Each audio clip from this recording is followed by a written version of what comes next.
You are an average, lazy, boring, cowardly, woman-fearing man. Without me, that's what you would have kept on being, but I made you into something. The best man you've ever been is when you were with me and you know it.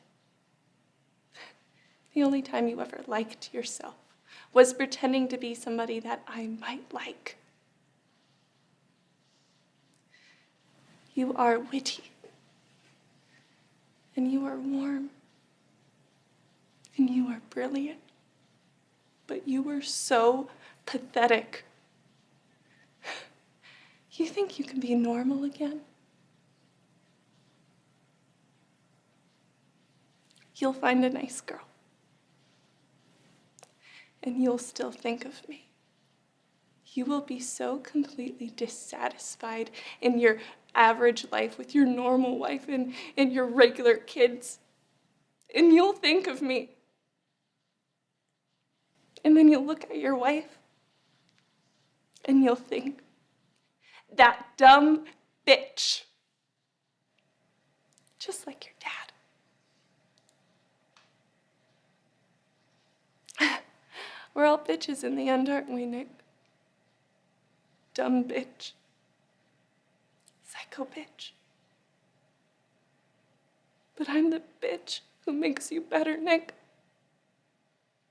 I'm the bitch who makes you a man.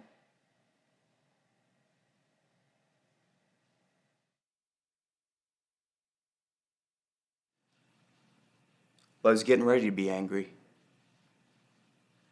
Get over here, I got something to tell you. Me and the kid, we'll walk into that bank just before noon. Bob will move the cashier away from the shotgun that's under the counter. And I'll creep in behind that cashier. And I'll cock his head back like so. And I'll say, how coming off scouring a creation like you still sucking air when so many mine and coughing? I'll say, how'd you get to reach 20th birthday without leaking out all over your clothes? If I don't like his attitude, I will slit that Phil Doodle so deep he will flop on the floor like a fish. My God, what just happened?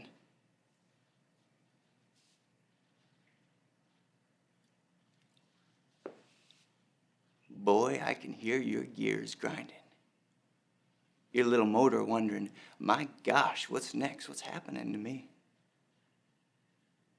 You're precious to behold, bud. Hell, you're white as spit in a cotton field.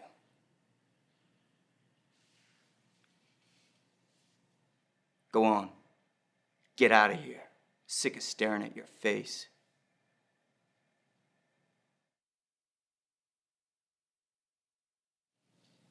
The thing is, I can't go to Alcatraz because I get sick on boats, which you know is something that everyone who knows me knows.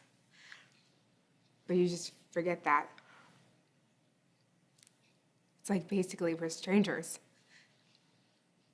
I mean, I don't know anything about you. You don't know me. So stop calling me sweetheart. You don't know anything about me.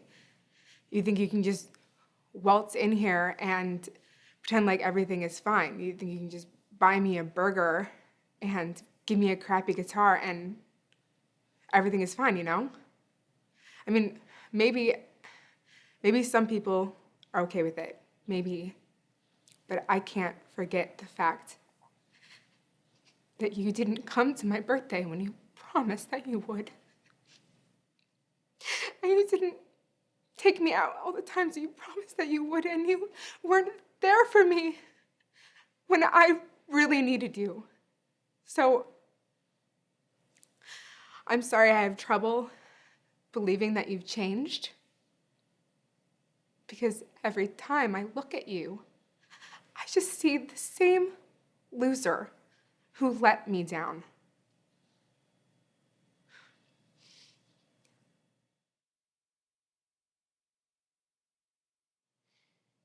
I love you. And not in a friendly way, even though I think we're great friends.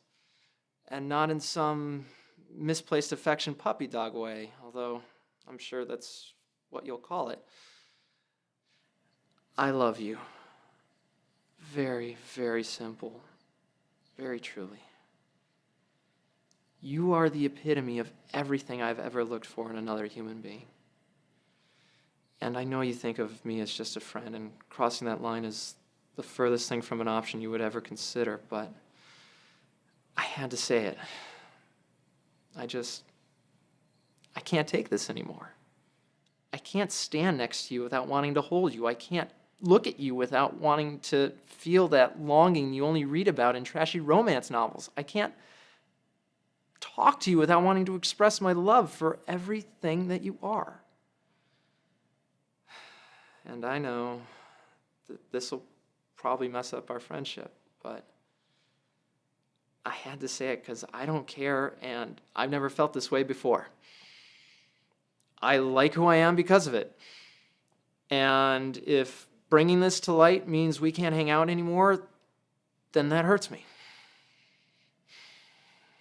But God, I just couldn't let another day go by without getting it out there, regardless of the outcome, which, by the look on your face, is to be the inevitable shoot down. And you know, I'll accept that. But I know some part of you is hesitating. And if there's a moment of hesitation, that means you feel something too. All I ask, please, is that you just not dismiss that.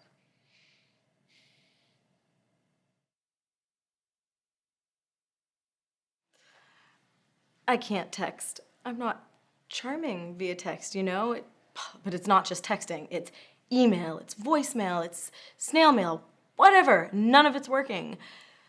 I had this guy once. He left me a voicemail at work, so I called him at home. He emailed me to my BlackBerry, so I texted to his cell, and then he emailed me back to my home account, and the whole thing just got so out of control. I miss the days where you had one phone number and one answering machine, and that one answering machine housed this one little cassette tape, and that cassette tape either had a message from that guy or it didn't, you know? And now you just have to go around checking all these different portals just to get rejected by 7 different technologies. It's exhausting. And caller ID, okay? Who invented this service anyway? It's like, who is it helping? You know, for centuries, well, maybe not centuries, but for lots and lots of years, people have been answering their phone and not knowing who it is. And as far as I can tell, no one's died from that. It's like, if the police want to know who placed a call, they can just trace it. I mean, what am I, the police? This constant obsession with needing to know who's calling all the time is just so gross. Look, all I'm saying is if a guy doesn't call me back, I would like to reserve the right to call him at 15-minute intervals until he picks up.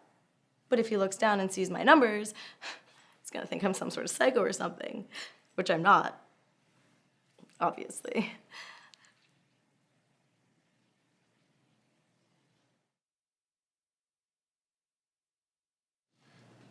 Look, I have something to confess to you. The reason you haven't heard from me in a while is because I've been unable to write due to the fact that I was in jail for a while.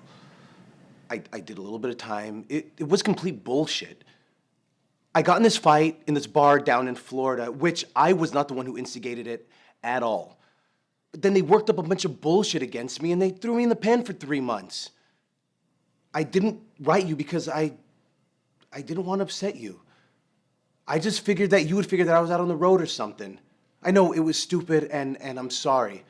I really didn't mean to make you worry.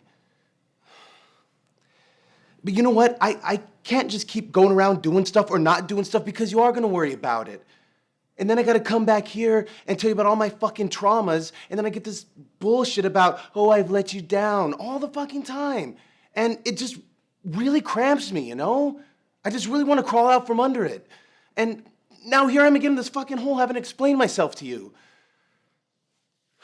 Look, I know I have no right to basically say anything, ever. But it's not like I was down in this redneck bar in Australia getting in an argument with some stripper's boyfriend and suddenly thought to myself, hey, you know what would really push Laura's buttons? If I went and spent 3 months in the pen. Okay, I'm sorry, okay? I am really sorry. Really sorry. Look, I'm in sort of a slight predicament right now. I gotta get back to Worcester, and I have this girl, and she's kind of in the situation, and I need to borrow some money. Just whatever you can spare. I'll pay you back, man. Okay? I swear, I'll pay you back.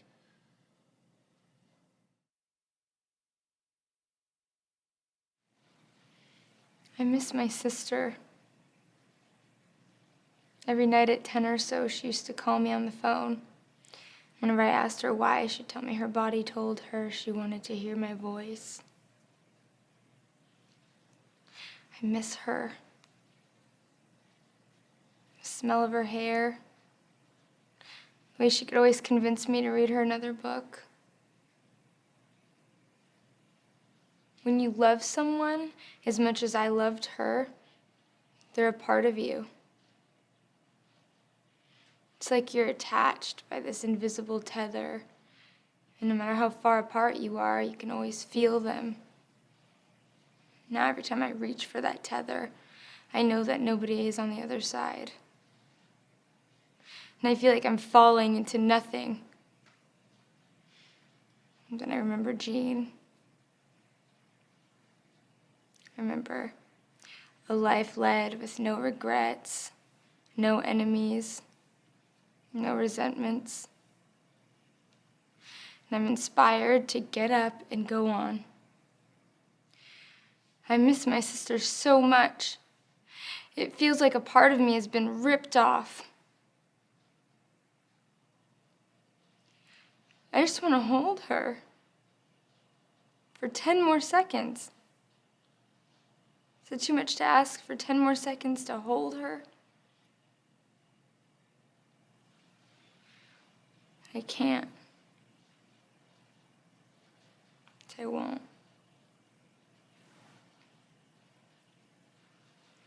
And the only thing that's keeping me from being swallowed whole by this sadness is that Jean would kill me if I did.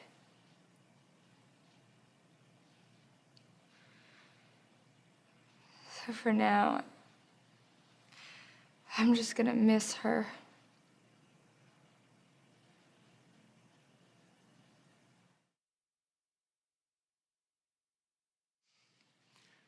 Okay. I'm 10 years old, and I just got this brand new bike, a red Mongoose. You know BMX. So I'm skidding out in this puddle, star skiing hut style. My foot slips, and the pedal spins around hard enough to break my leg. And I don't fall off. I just keep coasting down this hill. So finally, I get scared, and I jump off. Fell right behind this parked car. Laid there for half an hour. And finally, I hear my father screaming my name from up the block. And I was so happy that he's coming to get me. And he comes around the car and he sees me lying there. Blood everywhere and the bone sticking straight out through my skin. I look up at him. And for the first time in my life, I see how much he loves me. He was frozen. It hurt him to see me in that much pain. So he leans down and he slaps me across the face. I don't know why I did that. Maybe because he was mad at me for making him feel that helpless, or it was the only thing he could think of. I don't really care anymore. What I remember now is the look on his face when he first saw me. That's all I remember. That's what I miss.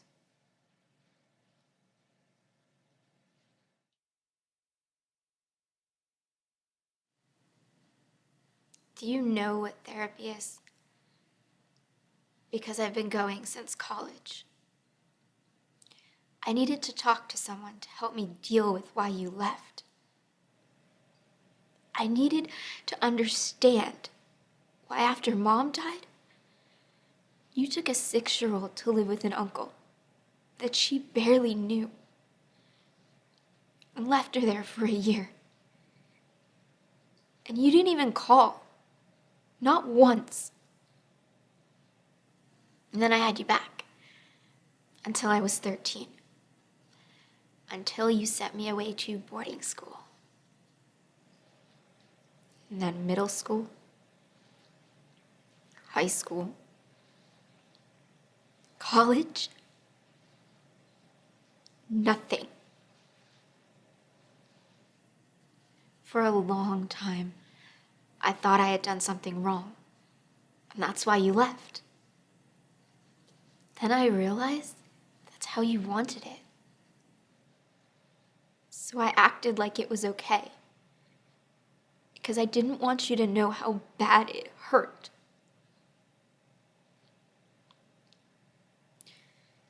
This probably doesn't mean much to you, because you are too stubborn to care about anyone but yourself. But I just thought that you should know.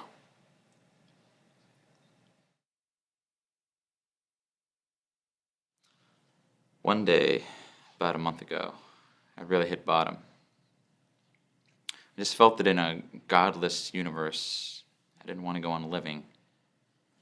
Now, I happen to own this rifle, which I had loaded, believe it or not, and I pointed it to my forehead. And I remember thinking very clearly, I'm going to kill myself.